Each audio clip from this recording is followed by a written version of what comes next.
Hi, my name's Jen and I have never finished a travel journal. It's a big problem that I have, that I go on trips and I collect lots of ephemera, take all the photos and plan to make a travel journal to remember everything on that trip. I come back home and then life just gets in the way and I find that I can never finish a travel journal. So in the summer I went to Paris and I took this journal with me as well as a kit here in my Miffy pencil case to do the travel journal while I was on the trip. And let's have a look and see how far I got. Yeah, all I did was get this stamp on the cover of the journal. So I took this whole kit with me and I'll show you what's inside it because I was planning to every evening sit down and fill out the journal from day by day to try and cure myself of this bad habit of not finishing my travel journals. However, best laid plans and all that, I ended up spending a lot of time with my mum actually. It was meant to be a solo trip, but in the evenings I spent time with my mum having dinner, and so all of that extra free time I would usually have just evaporated. So when I got home, I was like, okay, I'm gonna do this within the first week of coming back. I did this trip at the end of August, and it is now November. So I'm still determined to try and help myself change my habits of journaling. So I'm going to do my best to try and get my travel journal started and hopefully finished in the next week or so. And I'm going to take you along and show you what I do along the way. And hopefully this can help start a conversation because I see so many people sharing their beautiful, perfect spreads from their travel journals, and that just isn't real life, I feel. I have a full-time job, and while journaling and my love for stationery is one of my many hobbies, it is hard to find time to carve out that space to sit down and do your travel journal. And I also come across some roadblocks, like creative blocks. When I'm doing my spreads, I can get quite overwhelmed when I print out all the photos, when I lay out all the ephemera. So I'm just going to do it bit by bit and hope to get as far as possible as I can in this journal with you. So as I'm going to be filming this over time, the lighting and the setup will change, so apologies for that in advance. But yeah, if you like this kind of video, please let me know in the comments. I've done a couple of journal with me videos in the past, which I'll have linked down below. But please do also consider subscribing if you're not already, as I hope to do more journal with me videos in the future. And if you're in this journaling community, you probably love stationery, and I make a lot of videos about stationery. So with this out of the way, let's get started. So one of the things that was holding me back from even starting this journal was this paper, which I bought while I was in Paris. And when I saw it, I had this great idea that I would make end papers for my travel journal. So I wanted to put the paper here to cover these sort of pages at the front and at the back. And I thought this was a great idea. I bought the paper, brought it back, but then I couldn't find a glue to do it. And so I actually sort of procrastinated a bit and spent a bit of time trying to find the right glue. Now what I really wanted was a Japanese style glue, which I didn't have, but I had read about and I could see it on different stationery shops in London's websites, but none of them had it in stock. I checked in store and no one had it. So on the off chance I was in an art store, I bought this Italian glue, which is really interesting to work with actually.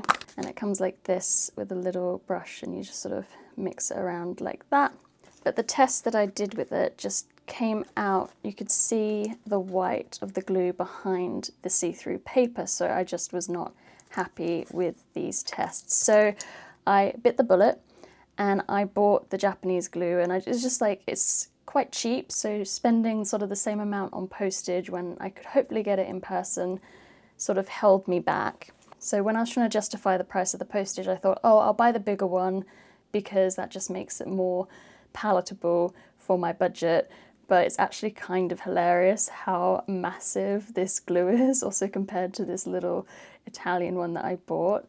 But I really like this glue. It's Yamato sort of nori paste, so it's like a rice glue paste, and I really enjoyed working with it with this paper. So I've done a test run, which I'll show you. So this is a full test run page that I did. So this is a notebook that I'm not too precious about. There's lots of random notes in it. It's not for anything in particular, so that's why I used it as my testing ground. But I really like how it came out.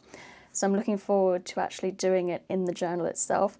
It does make the sheets very wet, so I'm going to do some work on the journal and then I'm going to add these pages in a couple of days. So another thing that I think holds me back in finishing my travel journals is I have so much stationery and I get overwhelmed by choice. So the whole point of taking this little kit with me to Paris was to limit myself to only having certain markers, stencils, washi tapes, etc. And then while I was in Paris, I bought this stationery, which I did a video about Paris stationery shops. If you'd like to see it, it is up on the channel. So I think what I'm going to do to stop myself hitting those creative blocks is I will still only use the stationery that I bought while I was in Paris, as well as everything that is in this kit. So hopefully this will help me stick to like a color scheme, and I won't feel the need to go rummaging for, you know, a specific sticker I might have in a file somewhere, but just use everything that I have in front of me here and stick with it.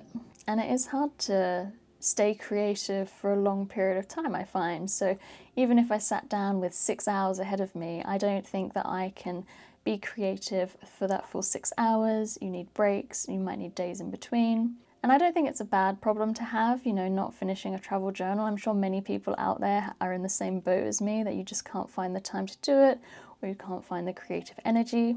So I'm just making this video to, one, hold myself accountable, and two, to hopefully help others who are in the same boat as me. Another thing that I love to do, but also contributes to me feeling a little bit overwhelmed, is collecting all of the ephemera on the trip. So I go to museums and pick up the map or the guide.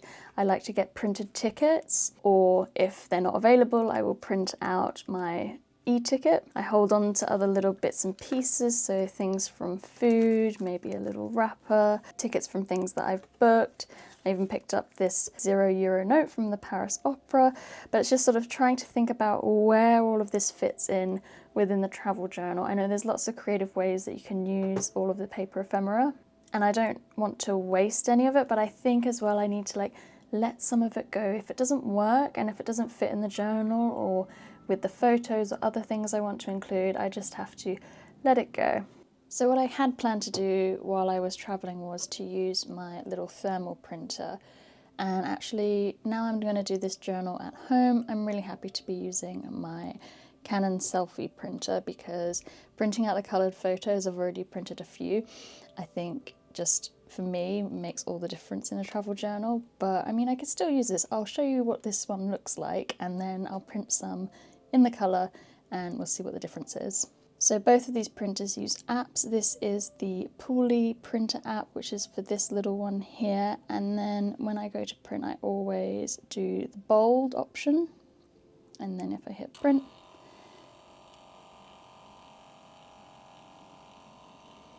and I think I have regular paper in here, but I do also have a special photo paper roll which doesn't fade as quickly and has more detail, but it is still nice to use. So I might try and find a place to use this. And then this is the Canon selfie app, and I always pick the photos. You can pick collage, ID photos, you can shuffle, and you can also tile them. So if you wanted to print a bigger size, at the moment I have the L or the large paper. I think I do also have a box of the 4x6, but I do need to pick some more up when I'm next in Japan. So I've added all of the photos that I want to print to my favourites in my camera roll, and I'm going to spend a bit of time going through and printing them in the size that I want them. So I'm going to show you how it prints because it has an interesting process, and then I'll do the rest off camera because I'm quickly losing the light on this autumn day. So it's connecting to the printer, and we'll wait and see. It should show up as being busy there, and now it's printing.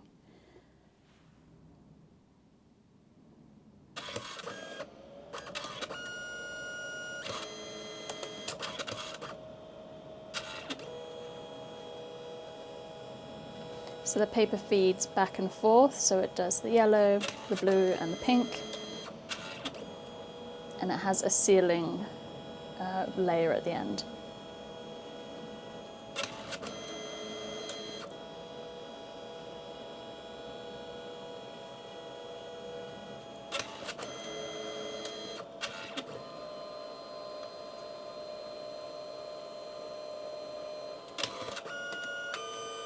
And then we have the picture. So I chose to do 4 for this one, and I will cut them out, and they do have these bits on the end that you sort of snap and fold off, so there is a bit of bleed, so that's something to bear in mind when you're using a printer like this. But I'm going to get on and print out all my photos ready to put in my travel journal. So I finally feel like I have everything I need to actually start journaling. I've got all of my pictures here that I've printed and cut out, and I actually sorted them into like little folded bits of cheap origami paper I had, and just written what they're for on the top, just so that they're not in like a massive mess somewhere and I can just go in and pick them up. I also listed out everything that I did, because when I usually travel journal, I tend to stick to chronological order. So I'll do page after page after page, trying to fit everything in from each day. Whereas on this trip, I had 5 days and I did sort of very specific things like visit these exhibitions, did these activities, and I thought I'd also like to include a spread on the food that I ate, the invaders that I found, travel days and the hotel, and then sort of making sure I remember to include city views as well. So I also mapped out, because I'm using a short trip insert, so there's not as many pages in this insert as the regular traveler's notebook insert.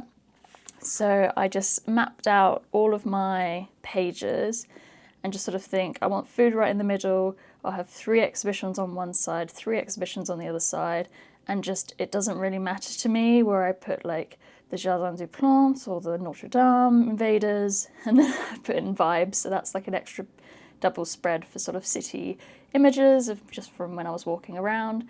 So I don't have to stick to this, but I think for myself, I like to have a plan, because if I don't have a plan, then I worry about running out of pages, and it's sort of the blessing and the curse of using the short trip notebook refill, is that you don't have as many pages, but you're more likely to run out of them, I think, if I don't have this plan. So like I said, I think I'm ready to go. I'm not going to film myself doing all of the journal. I'll just put in bits and pieces of me filling it in, and then at the end we'll go through where I get to, because I just have a feeling that I don't have enough time at the moment to finish it, but I just want to get as much done as possible, so let's get into it. I have printed out some of the pictures quite small because I have only a small amount of space to work with, so what I'm going to do is I'm going to lay it out and figure out how I'm going to use the ephemera in conjunction with the pictures. I feel like with these ones I don't really want to write a lot, because it's just more the visual experience of going to an art gallery or museum that I want to remember, so I'm just going to see what I can do.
I'm now going to show you how I apply this paper. This is the test run that I did that I showed you a little earlier of this tissue paper to the end pages of my travel journal.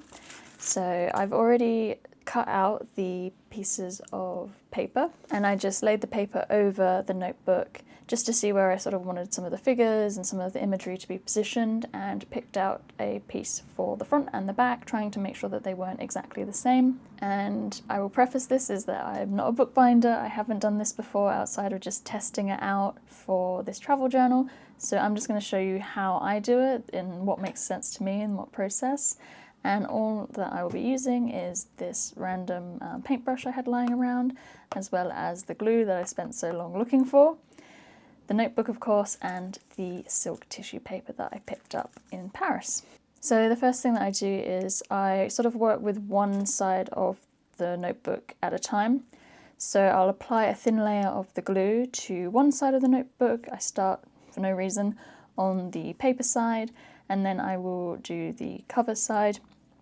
And after I apply all of the glue, I will gently place down the paper and sort of starting from the middle, sort of lay it down, moving outwards and sort of smoothing out as I go, and hopefully ending up with something that is wrinkle-free. And I'm just doing this for a bit of fun, really. When I've done one side, I will repeat the process on the other side, laying down the glue, putting down the paper and smoothing it out, and then I will do the same for the back cover.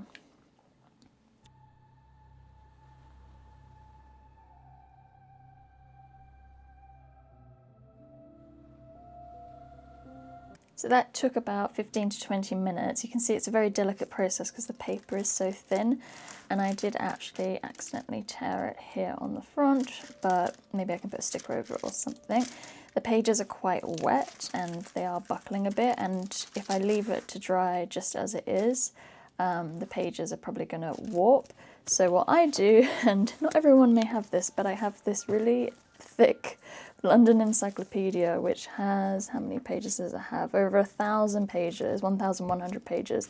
So I'm literally just going to sit this on a flat surface and put this book on top of it and let it dry.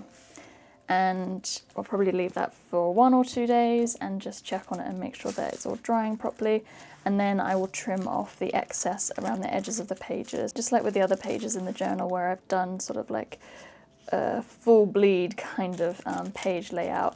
I'll probably just go back in and trim those pages towards the end of when I'm working on the journal. And I will show you tomorrow what it looks like when it's dried or as it's drying, because these front cover pages look quite wet at the moment, and I think these sort of lighter patches, it will all become a bit lighter once it's dried. But I really love how it looks on the cream pages. I love seeing the scene of the ladies here, and on this side I really wanted to highlight the trees. So I hope on this side we'll be able to see the tree motif better as well.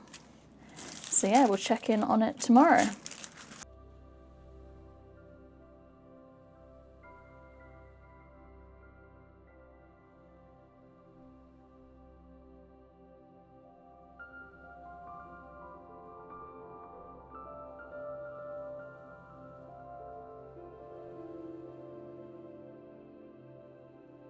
So here is the journal a day after it being dried. If I let go, you can sort of see that the cover is bending a little bit, so I will put it back under that big heavy book for probably a couple more days, but I'm really happy with how it turned out. Even though I made a few mistakes, you can see it's still a little bit bumpy, and that's because it's still probably a little bit wet.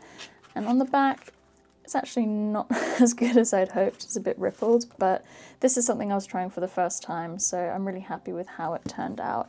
And I will say that the cover is a little bit darker than the one that I tested it on. So if you compare them, it's just a different insert. The cover is a different colour, so definitely on the lighter insert it looks a lot better. And you can sort of see the effect a bit better. So that's just something to bear in mind when you're trying to do something like this. Now, I haven't finished my travel journal at all, but I have done a lot more than I had a week or two ago. So these are the spreads that I finished. So we have the Louvre, then we have the Musée d'Orsay. I've done the invader spread with all of the, well, some of the invaders that I saw while I was there, because I managed to find 93 out of 1,552, which I think is good for 4 days. And after I finished the food spread, I did add a couple more bits of washi tape and stickers. It's just when I did it, I just couldn't think of what to add. So I think for me, like, it's very much a visual thing. I think that's all that I did, just checking. And yeah, trying to challenge myself to break the habit of never finishing a travel journal was actually probably a little bit more limiting to my creativity than I thought it would be. I thought it might free me up to try and do it while I was there, but obviously I didn't get the time. And then now I think that, like, the thought of doing this quickly has really held me back even more from doing it. It's taken me a lot longer than I would like to have finished making just this video. I haven't finished the travel journal even. But I think it's a really good way to test your creativity and sort of your journaling skills, to give yourself a challenge every now and again, even if you aren't successful. I do think one thing I will change when I travel next is I'm not going to try and travel journal while I'm away, but I think I will, in the sense that this is the way that I travel journal. It's very visual, but I think in terms of writing things down, I don't do that. I make my itinerary online using Notion, and I will update it as I go, like, I did this, I didn't do this, like crossing things out and moving things around, but it's not a full record of what I did during the day. So I think for my next trip, I will aim to get a little notebook just to jot down things which I want to remember and maybe include in my travel journal going forward, but then I just have a record of it, handwritten, ready to go. Maybe I can stick some things in it as well. But I think for me, like, this is how I like to travel journal. I like to have it mostly images. I don't really like my handwriting very much, and I just want to capture those visual things that I loved during a trip. So I think, you know, I've sort of solidified the fact to myself that this is my style of travel journaling, and this is what I like to do. I like to have these sort of creative ideas for sort of spreads to do and things like this. So yeah, thank you for coming on this journey of discovery with me. So I'd love to hear down in the comments how you like to travel journal and what sort of ways you keep those memories safe, either while you're traveling or after you get home. So I look forward to hearing about that, and maybe it will inspire me for my next trip and my next attempt at travel journaling. So I'm going to keep working on this bit by bit. Maybe one day I'll finish it, maybe I won't, but I'm really happy with how far I've gotten so far, and I look forward to seeing you in the next video. Bye!